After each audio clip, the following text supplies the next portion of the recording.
I'm wondering if you could talk a bit about your musical background, playing with your dad, and how you got into experimental music and improvisation. Sure. Um, I grew up surrounded by music, basically. My dad has always been a musician, kind of in the big band tradition. Um, and he was in the army band and did these sorts of things. And when he was in the army band, made a lot of friends with young musicians that went on to work in the last kind of big iterations of like Stan Kenton and Woody Herman's bands and Harry James and folks like that. So when I was a little kid, my dad was teaching school at that point, but he would have those bands were on the wane, so they would be playing like anywhere they could play, Maynard Ferguson, all those bands. And so he would actually put together gigs for them in our high school gym, and people would come to hear them. And so my earliest memories, a lot of them are like waking up and padding out in my little footsie pajamas to the breakfast table, and there would be like some old guy in a suit, and it would be like Harry James, or it would be Woody Herman, or Stan Kenton would be eating breakfast at our table. So I just kind of thought that that was like everybody's life was, you're just surrounded by these weird old jazz musicians. And my dad played a lot, and he had a big band um, on the West Coast in the Pacific Northwest where I grew up. And like he made me play piano when I was a kid, and I hated it. And then I picked up trumpet and was not really that great, but I understood things from playing piano. So I had a leg up on a lot of kids. And I went to a gig with him when I was 12, and the fourth trumpet player didn't show up. And so I one thing my dad taught me is you always have your horn. So he had like put my horn in the trunk. And so I played with him on that gig when I was 12. And then basically I was just in the band from that point on. So my musical education, because I grew up in a really small town, like 1,500 people, the musical education was really just playing gigs with my dad's band. And it was like twice a week, 3 nights a week sometimes. And these were like 4 set big band gigs from 8 to midnight. And I was sitting in the back with 3 or 4 other trumpet players, all of whom had played like in the Stan Kenton band or all these things. So none of them knew how to read changes, but they knew kind of the ephemera of playing jazz. Like if you had 8 bars, they would tell you the weird things about like how do you make the 8 bars count, or how do you play a ballad up front, so that you capture people's attention, even though they're really just there to dance to the music. So all these weird little lessons I got from just sitting next to those guys, and their accumulated 30 or 40 years of experience. Um, and then I was an only kid and was really pretty shy and was isolated in this town. So I basically just spent a lot of my time like just sitting quietly thinking about stuff.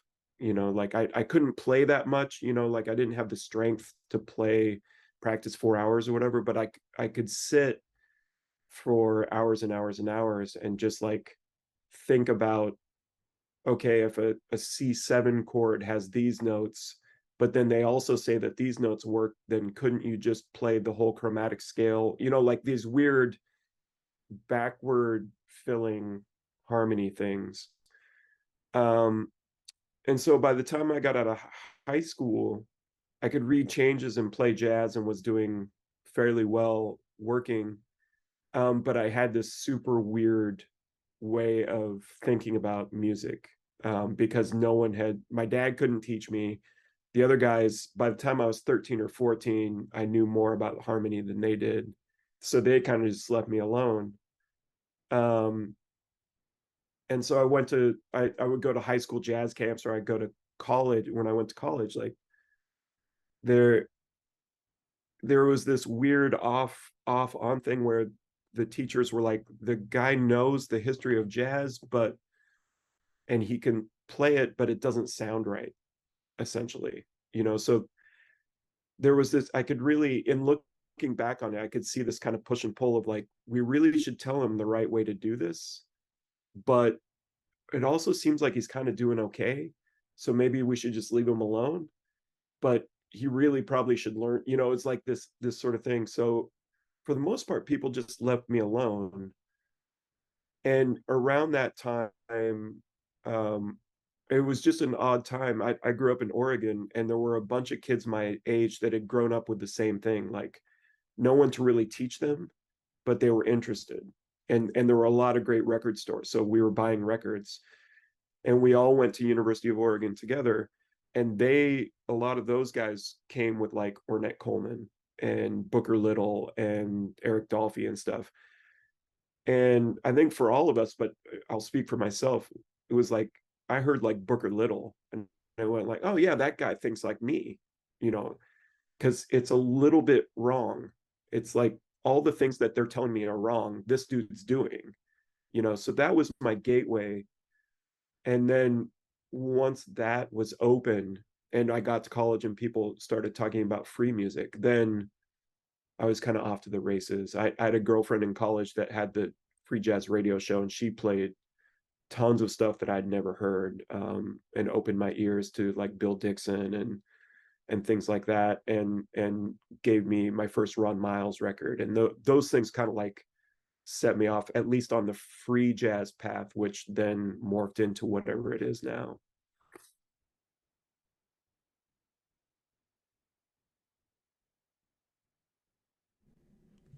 Are there any experiences that you had at the University of Oregon where you were meeting other people that were also playing free music, or was it just listening on the radio there? um, University of Oregon was really interesting.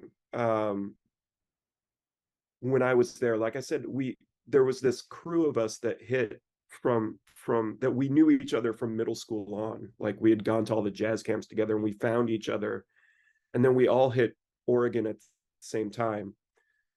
And we were definitely far from mastering the language of jazz or our instruments. But I think we had really listened in a deeper way than most college students had. I mean, we were all obsessed with listening to jazz. Like, it was one of those, how like drinkers wake up and drink.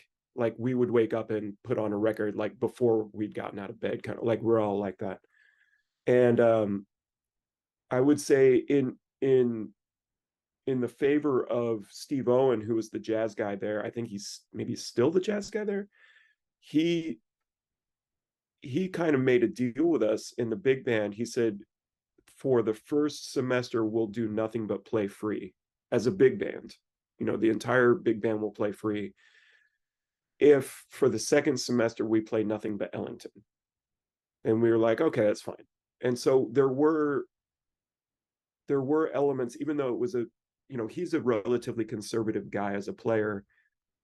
He recognized that where our interests were, and gave us a little bit of leash to do that, and I think it was a interesting place to be because they weren't really interested in, I don't think they ever had the expectation they were going to turn out a bunch of studio players like a lot of schools have. They was more, if you were doing something interesting, they would just kind of help you do it more efficiently.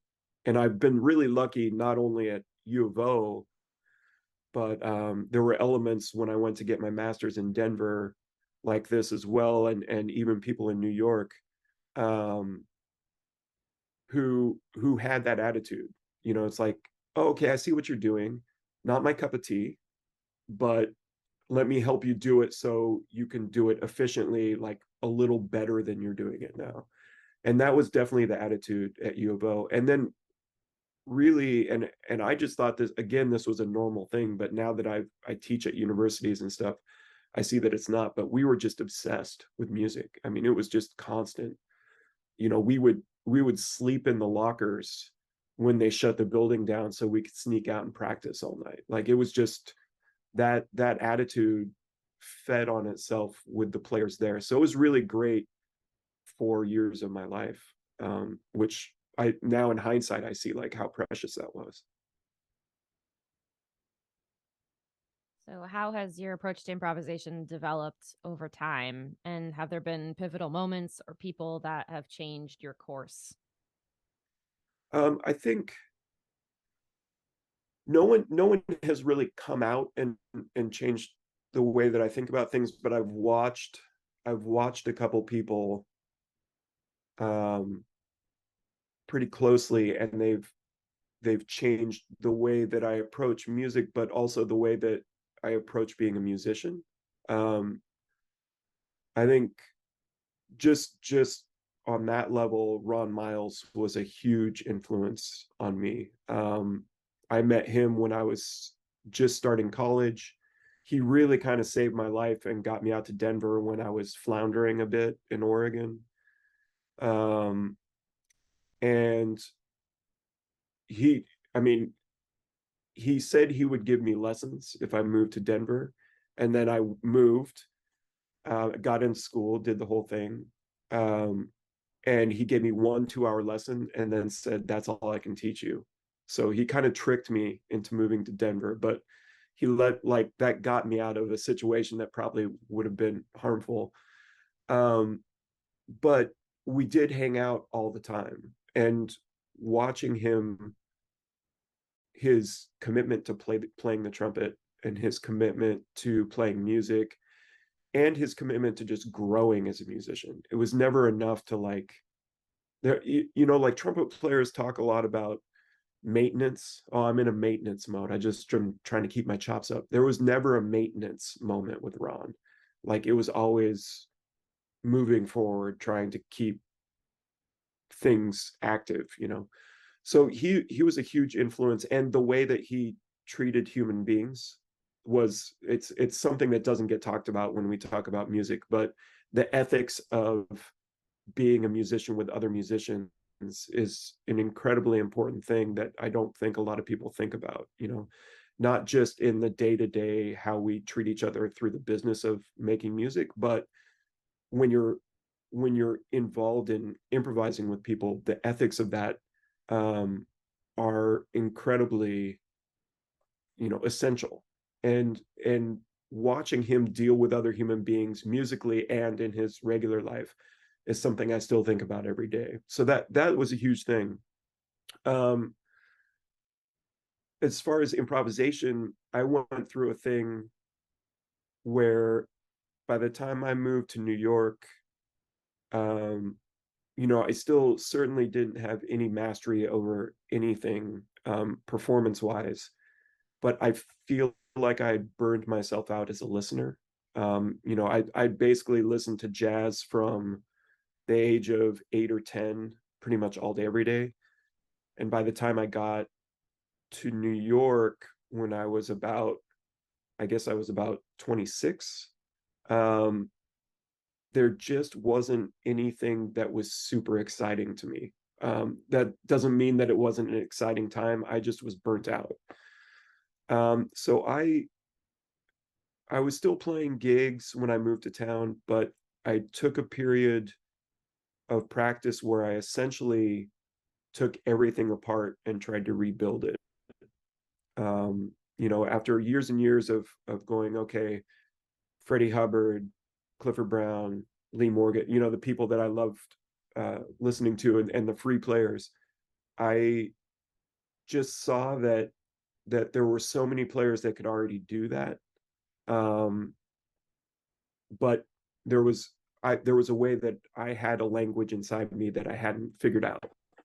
So I basically took every element that I could think of at the time of music, and I separated them. So I would say, melody, harmony, rhythm, timbre, um, registration, articulation, all these things, and I would make them their own studies, and I would just sit in a room and do this weird acid test of playing a note, playing another note, and being like, is this a melody that feels true to me? And then I'd say no. Okay, well, what is? So then I play the same note and I'd play a different note. And this weird kind of navel gazing um, practice that I did, along with like technical practice and all these things, over time, I just started to solidify what felt like an actual language to me, like what felt like a vocabulary that was real. And then I would be testing it out in New York. I'd go and play a gig and I'd try and start veering in that direction and see, will this work? Will this not work? I found a lot of people during those years that um, I felt I could do that with and go further with. Um, and that, I think, was a big step. Things have changed, from there. It's changed in different directions over the years, but that was the moment where I felt like I stopped being a jazz player or a trumpet player and started being someone that was trying to communicate something specific to me. And that was a huge change for me as far as like my own confidence and my happiness in playing music. I think that was what has made it sustaining up to this point. At what point did you begin to branch out and start your own compositional process and playing experimental music that was um, a bit more structured, maybe, or notated than simply playing free? Um, I mean, I think during that period I was just talking about, I was experimenting with it for myself, but I still was dealing a little bit with jazz structured music, and I'm not sure I had gotten away from that. I still don't know that I'm completely away from that. If I do a tour with Ken Vandermark, I'm still pretty much writing jazz tunes. But I think as far as really thinking about playing experimental music, and notated music or structured music, it was when I started working with Eliane Redig. That I kind of stumbled into, even though I was a huge fan of her music. Um, but working with her on that piece, and I still have this experience when I just played it recently. When I bring it back, it changed the way that I view my instrument. It changed not only the way that I look at the trumpet and the technique of the trumpet, but the what place it has in music making. you know so that opened me up to a lot of things. And when I did it, I didn't know about that world, the experimental. I mean, I knew about the experimental world, but not the contemporary classical world. um and when I started playing that music, I started looking into it, who's playing it. And I knew Peter Evans, like we were friends and had been practicing together and doing things together. And I knew him, but he was a specific case. And when I looked elsewhere, I just found that it was the experimental notated trumpet world was just an extension of the Haydn and the Hummel. It was just this kind of fireworks. Look how precise I can be, and that's gorgeous. Those people are incredible. But I started to see that there could be a world in which this kind of the roughness of this beautiful experimental music, like Eliane's or Anea Lockwood or someone like that, could actually exist on the trumpet, and very few people were dealing with that. So for better or worse, I just thought, well, if there's a vacuum here, then I can step into it and try and see if there's some good that can come out of me struggling through these pieces and forcing them on the world. Maybe it might open up another kid's eyes that has the same attitudes that I do. You know. Since you brought up Alian, I wanted to ask you about that piece. It's not a notated piece, right? So what was the process like in learning this? Because my understanding of that Occam series is totally orally taught, Yeah, correct? yeah. So the foundation of those pieces are, I think there's something like 25 or 26 solo pieces, and that's the material that is then built upon to make the larger pieces. So when you when you learn the solo piece, essentially, you go to her apartment in Paris and you play for her. And the first day you play for her, and then she says, yes, I think we can make a piece. Often she says no, I found out. But luckily for me, she said yes. Then she kind of asks you to just play different pitches. She finds one that really resonates with her, and you improvise on it, and she's listening to things that are of interest to her. And then essentially she's like, oh, look at this, I like this bit, I like this bit, what do you think about putting this first? She essentially structures the sounds that you make. And then you work on it with her. It really is a thing. You play wherever you are, you play that version of the piece. She listens, she says a little bit less this, a little bit more of that. um, there's some imagery around rivers, which are more important for some people, less important for others. um, but then at a certain point she says, okay, the piece is done, it's yours now, you know it, you can perform it.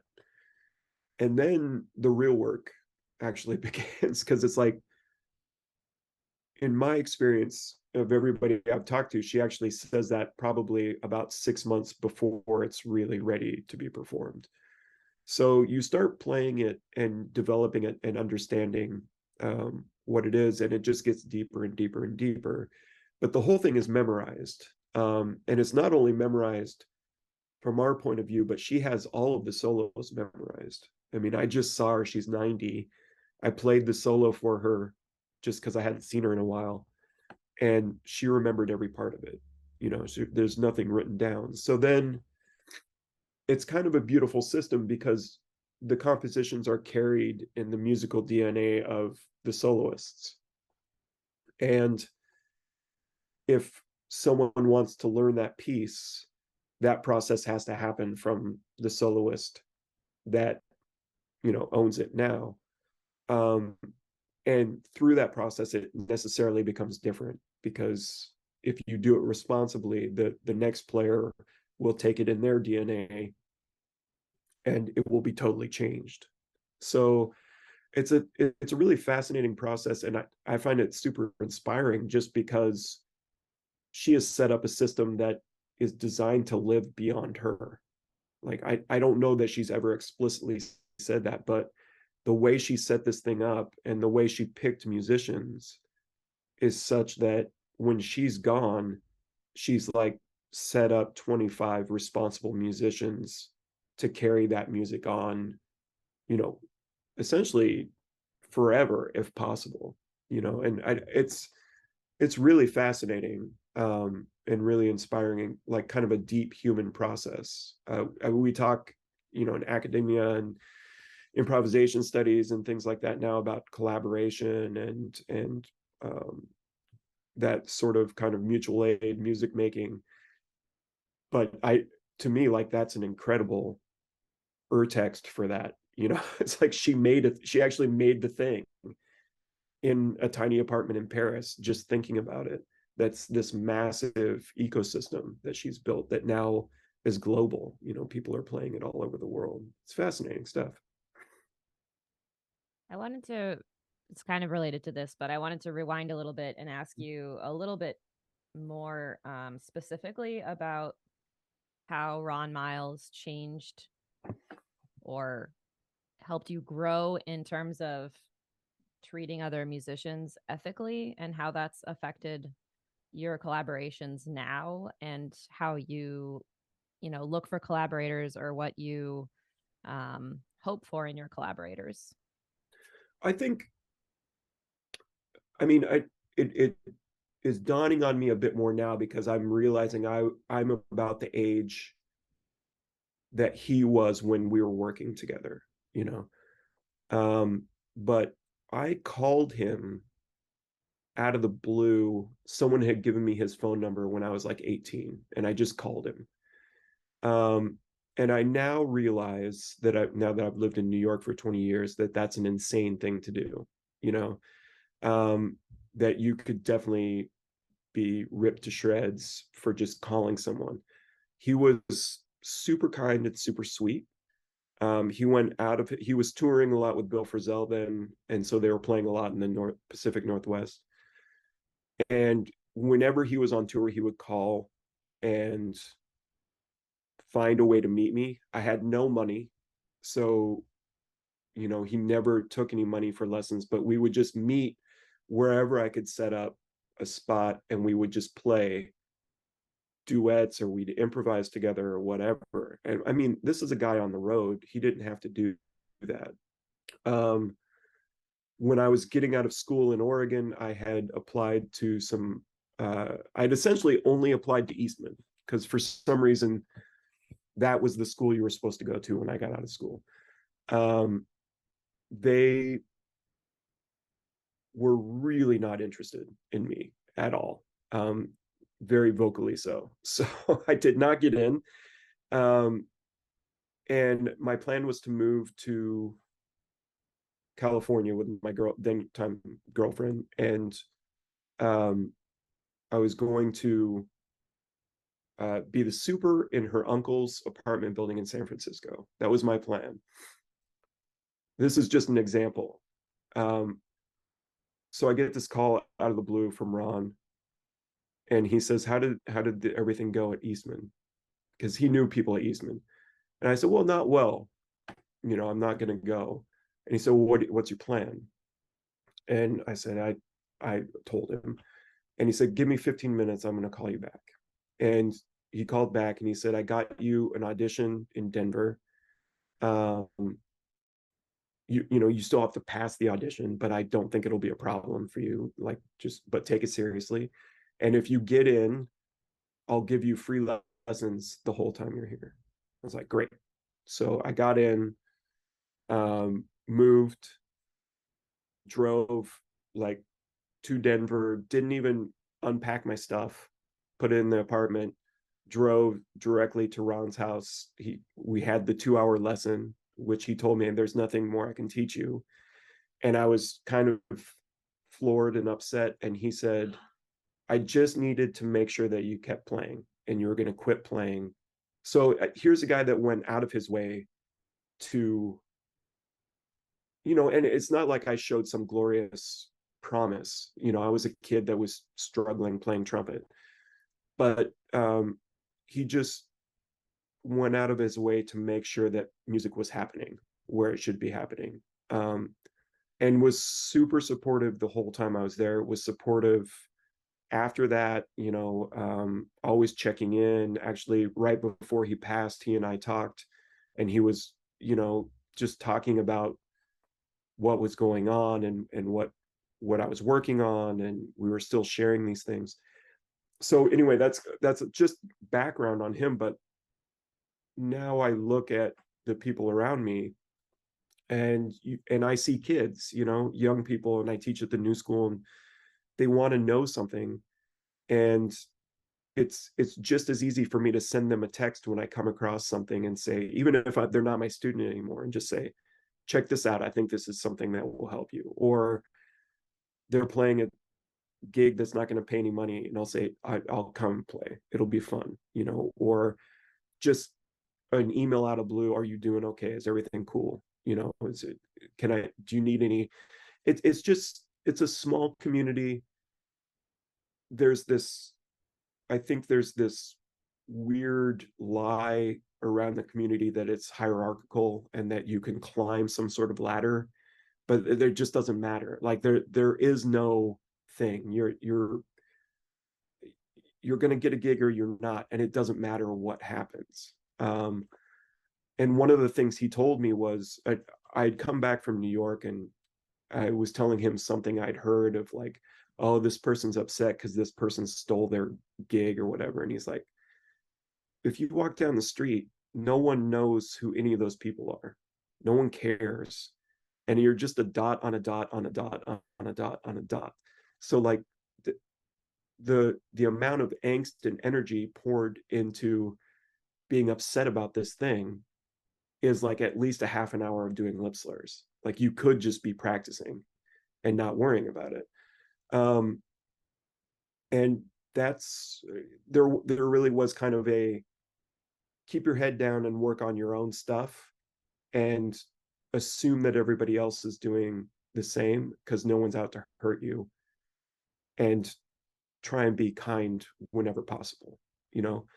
And I would say in my career that's helped me a great deal because I haven't really gotten anybody's way.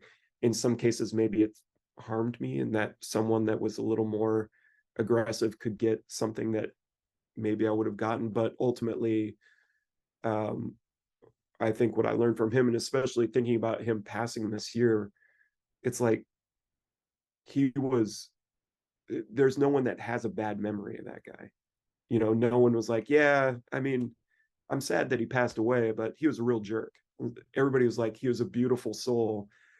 And that stuff tends to last and be passed on more often than a handful of records and someone learning your licks in all 12 keys. Like that doesn't make any difference. Um, but being affected by the way that you treat people, um, it's just not that difficult to do. And it helps your musical practice. I think, you know, and that's something I learned from Ron that I really didn't, I don't think I'd ever thought of until I watched him do it over and over again. Uh, Teaching at the new school, are there other things that you think about in terms of building a community amongst your students and cultivating a culture of improvisation and the scene there? One thing that this is, and it's actually become like a, a set thing, it's called the speech, which I give, the last lesson I give to anybody. And it's all about the great fight in your life as a musician and as an improviser, but really as a musician playing any kind of music. Um, the great battle is actually boredom. You know, when you're looking at students in college and they're struggling to play all their scales at 200 beats a minute or play giant steps or whatever world they're in, you know, um, they think that that's their great battle. And if I master the horn and if I master this jazz language, then I will be great. And that may take my whole life. And the reality of it is, while yes, you're never going to master those things, you will reach a level of mastery much earlier than you think, like an acceptable level where you can pretty much play what you need to play to make music with people on a high level, especially those kids. I mean, they're already coming into it at a high level. And what is truly going to be the difficulty for you is becoming burnt out and bored by playing music. No one believes that, but I've seen it happen for decades. Um, and so we talk a lot, and usually all the lessons lead up to this, like, what do you do to keep growing as a musician? Um, we talk about looking outside of music for inspiration. We talk about how to find the things in a piece of music that can be generative for your practice, that can be generative for new thoughts that are unique to you. Building your own language, building a language that is not in any one genre, but is something that comes from kind of like the process I went through of like something that is a truth to you that only you can do. Because if you try and compete in the normal world where, you know, say in the trumpet world with all the handful of trumpet players that are playing straight ahead music, you're just not going to be able to do it if it's not natural to you. People will resonate with something that is your music, though. So we talk a lot about that, and I've found, and I'm hoping that then the community is filled with more players that are on that individual journey, as opposed to building cliques, building scenes. I don't really like the idea of a scene.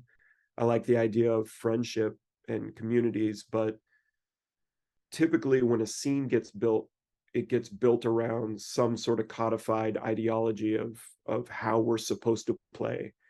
And I'm not very interested in that. So I try and steer my students toward playing their music and finding the people that that music resonates with and playing with them, and not ever solidifying anything, but letting everything be fluid, you know. And hopefully I think that will open up the way the musicians in New York or wherever they end up going view their own practice, and where the music can go.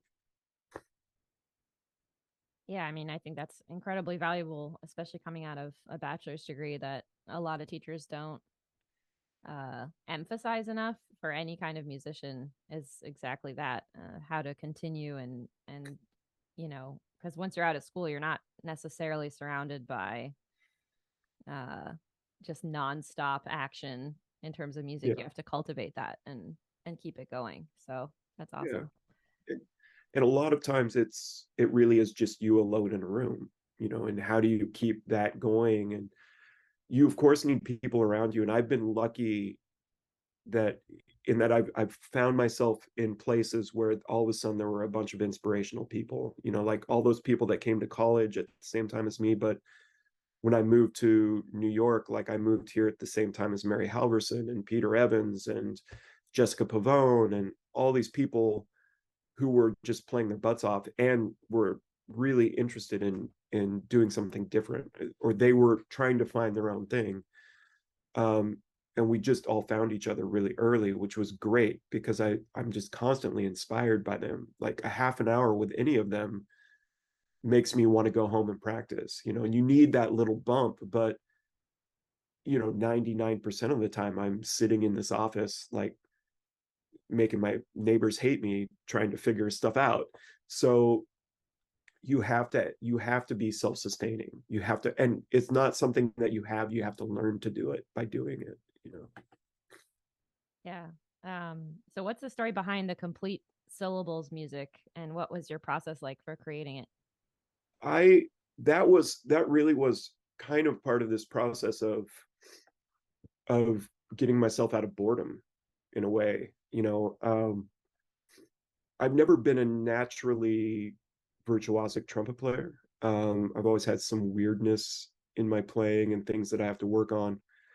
And that has kept me away from kind of the repertoire or the normal way of playing trumpet, you know, that super bright sound, the light kind of playing, that sort of stuff.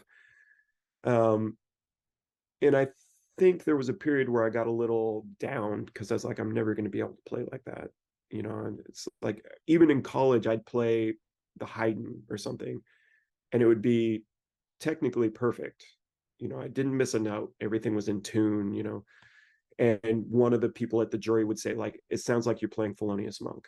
Like, I can't live in that world. So I started thinking, well, if I can't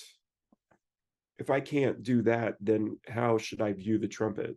Um, and in kind of thinking about it, one of the things that came up for me is this idea of perfection and technical virtuosity, and where does that come from? Um, and what would happen if you purposely created things in which created a music where failure is the goal, you know. And we so often view failure as something we want to immediately eradicate. And I thought, what would happen if you just leaned into it and saw what would happen? So I wanted to set up a group of materials where there was just no way that I or anyone else could physically do it without falling apart, you know. So I was really fascinated with linguistics at the time and still am, but that was kind of an obsession for a minute. And I thought, well, if you take every time you use a phoneme to build the phonetics of a word, your mouth does a certain set of actions. Like you can kind of create a taxonomy of actions. And when you play the trumpet, those same areas do something specific. If I play a high G, it does different stuff than a low G. So I thought, if I just wrote out the IPA, the International Phonetic Alphabet. And if I said each of those sounds and then mapped what my mouth is doing and wrote it down, then that could become a new kind of nomenclature for creating composition. And because the oral cavity is so specific and our bodies only want to use it to speak and eat and breathe, it doesn't like it when you do anything else. You know, if you're a horn player and you do a bunch of tonguing and then you don't do a bunch of tonguing for like a week, your body immediately like loses that ability because it's an unnatural thing, right? So I started just by saying I'll play a tone using this mouth shape that's unnatural, and I will keep circular breathing that tone and see what happens to the sound of the trumpet when everything falls apart. And so that's where everything started with it, and it just became a way of generating not only a set of new sounds but a real um, appreciation for where indeterminacy, and especially like physical indeterminacy and failure, can get us. And I started thinking of it as the virtuosity of failure. Like if you can embrace failure and ride it out and improvise with your failings, it takes you to all these places that you wouldn't normally go, you know. So I did those pieces for a long time, until I had broken all four teeth, front teeth, doing them, because there were a number of them where you put your teeth together and I was just circular breathing and they would shatter against each other, which was not great. And my dentist kept giving me a hard time about it. And I looked horrible. And finally, he was like, "We're getting to the nerve. And so I can rebuild these teeth, but you have to stop doing." I said, "Well, this is what I'm doing." And he's like, "You have to stop doing that." So that the box set was like the one last big push to do all those pieces before he reconstructed my teeth. And I haven't really done those pieces since. I also don't think I'm as physically strong. I was kind of like an ox at that time. I was like a big guy that was strong. I don't think I have that kind of strength to like just beat myself up anymore. And so they kind of live historically. The idea of failure I got from it, but I don't have any desire to revisit that specific thing anymore. And I wouldn't wish it on anybody. Someone's like, "Can I play a syllables piece?" I'd be like, "Absolutely not. I can't do it. I can't responsibly ask you to do that." That's hardcore. That's the most metal It's thing so I've hard. heard in a while. Yeah. It was not my brightest idea, but I got something out of it. I wouldn't do it again, I would say. Well, how much of that language that you invested in that piece, or explored and discovered through that piece, do you use now more safely? I mean, I would imagine that you I, still use a lot of it.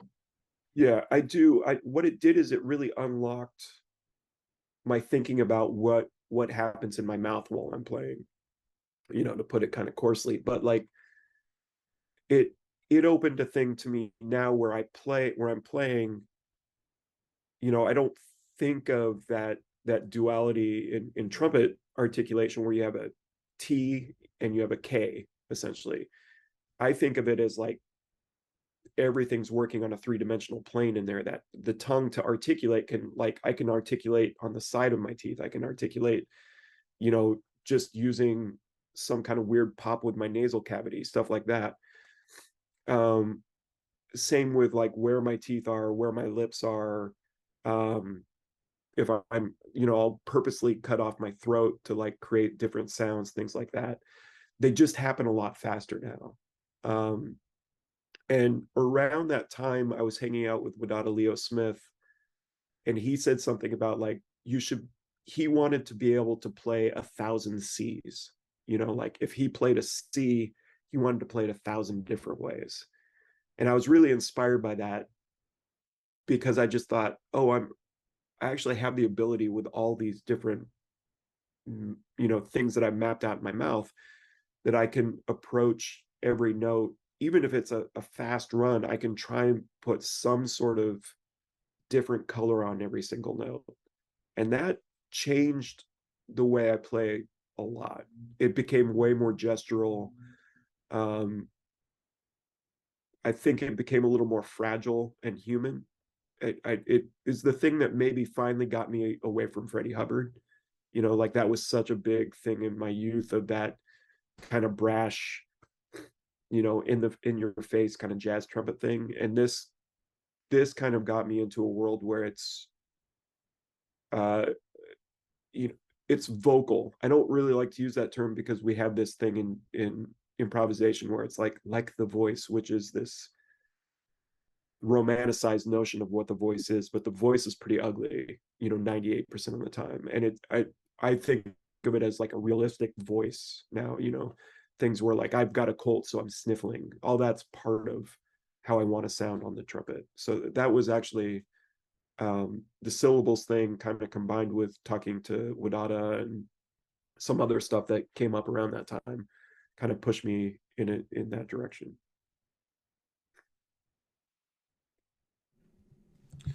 Uh, can you talk a little bit about your work as editor of Sound American?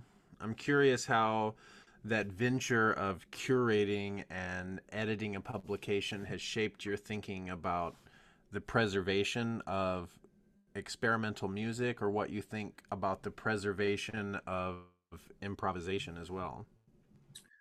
Um, I'm not necessarily. Um, there are people that I really respect that I would call custodians of contemporary music. I played last night um, a gig in town where they were doing Julius Eastman's music, and there are people that are dedicated to that. And I really appreciate that work. But for me, I think Sound American, uh, I'm not sure that I started it for this reason, but what it's become is a chance to, it's not about preserving the music, it's about preserving the models of the people who make it and their attitudes. Because I think to me, that's the more important thing that we need right now, is seeing transparently as possible how people think about what they're doing.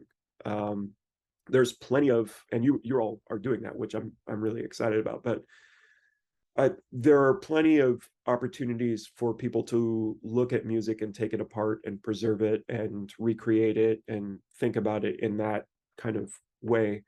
But I've always been fascinated with why people do what they do and how they got there.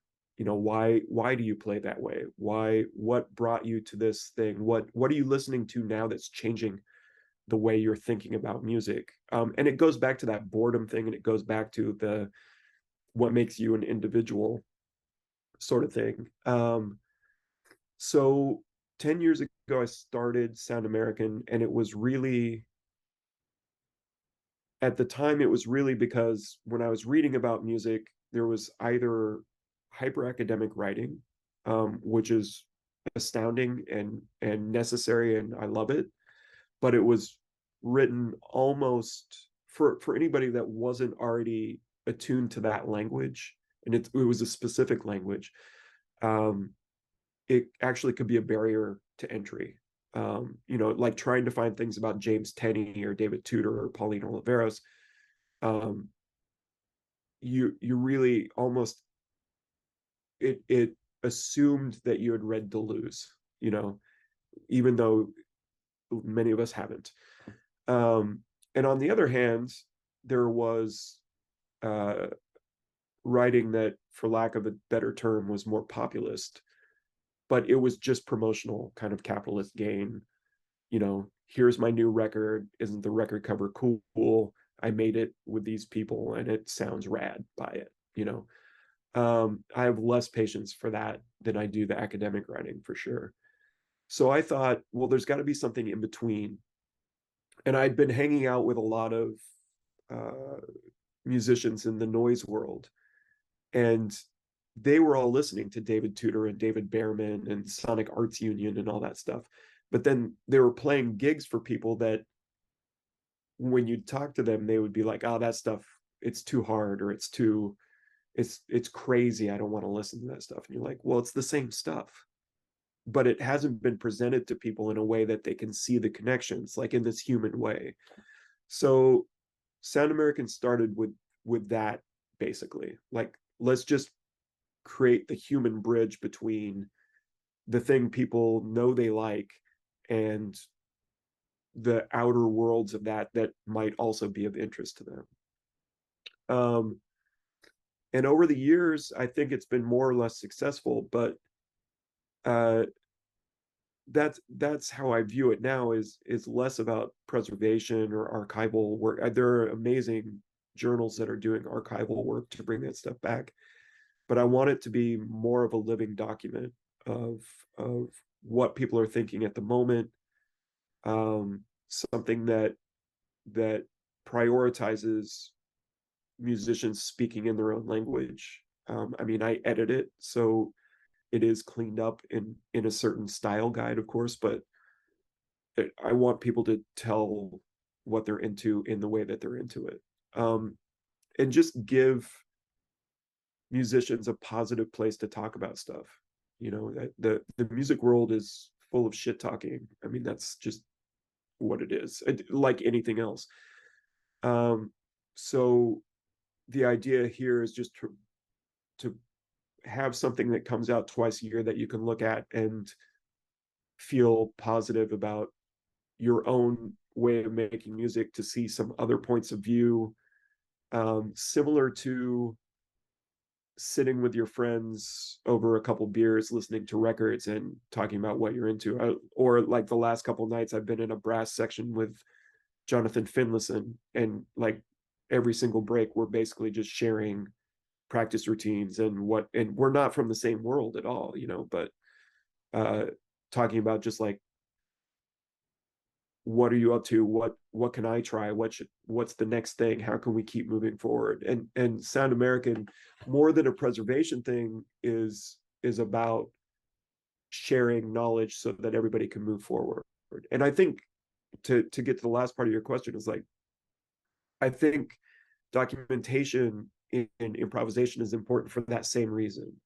And I get the argument, like, why document something that's supposed to live in the ether and it only happens once? Well, you miss a lot when it happens once. And I listened to something like Topography of the Lungs, that Evan Parker record. It's like, there's so much going on. And if that didn't exist, then I couldn't go in and listen to the connections being made and let that fire my own imagination to do something different. So if we weren't preserving improvisation, because let's face it, people don't see a lot of live music, and what are you going to remember? But if we don't preserve it, then we have no building blocks to go further with it, because we're just going to be keep recycling the same stuff. So I'm a fan, obviously, because I put out way too many records, of like documenting improvisation, in hopes that someone finds it useful to go in a different direction. What are you working on now? Um, I am working on two larger projects that I'm finishing up. Um, one is I'm actually not playing on, but it's a song cycle, um, that is based on the idea of home. So I've taken texts from things that I've read, that deal with the concept of home, and or there's this, I don't know if you're familiar with it, but there's this thing called cento poetry, where you take a text that exists and you keep rewriting it, and making changes to it until it's no longer anything that relates to the original text. So I've been doing that process with these texts and then writing music around it that is a combination of like masked acoustic instruments. In the first case, it's like vibraphone. Second one is voice. There's a brass piece, and then making a piece with that and sine tones. So they're these kind of odd, minimalist campfire stories that are kind of unnerving. So that's one. And then I've been recording this series of 9 experiments uh, that kind of work on the mutual aid music records that I've done. And they're text scores or graphic scores that ask the musician to approach either their instrument or the way that they practice or the way that they um, view improvising with others in a specific way to see what happens. And so those are a series of pieces that can be played by a solo instrument or by a chamber ensemble. So those pieces just got wrapped up, and that record will be out probably early next year. And then I'm just trying to be better at playing trumpet, which is a constant and unnerving battle. But Thanks so much, man. yeah, thank you. Sorry, I get long-winded in the morning. I should have told you when you said 9, I should have said that's fine, but just so you know, I talk a lot in the morning and then it just peters out. Like if you had done it 9 p.m., I would have answered everything in one word probably. But Well, Oh, then this this is is great. better yeah, for our, for you your know, purposes. for our Maybe purposes. maybe middle of the day would have been a little better for you, but like Oh, this this is awesome. This is great. I do have another question. What's that photograph behind you? which one? The Wait, one I looks turned like a off my landscape. oh, it's a Gerhard Richter painting. Oh, it looks like a photograph of some sort of landscape where you're on top of a cliff. That's It not what it actually is then. I That's think cool. well it is it's from this series of paintings that Richter did where he basically tried to make them look exactly like photographs. Hmm. So I think you're absolutely right. Let's Okay. just say, but I wanted to throw around the name Gerhard Richter. But yes, it that's essentially what he was doing. And I've always loved those paintings because they're very I, I like Richter because he does different things all the time. You know, I like he's a great model of just does a thing and then he's like, okay, I've done that. Now I'm going to do something different. So this was just one period of his that I especially like. And growing up in Oregon, that makes me feel nice to see the ocean, you know. So yeah. Awesome. Yeah.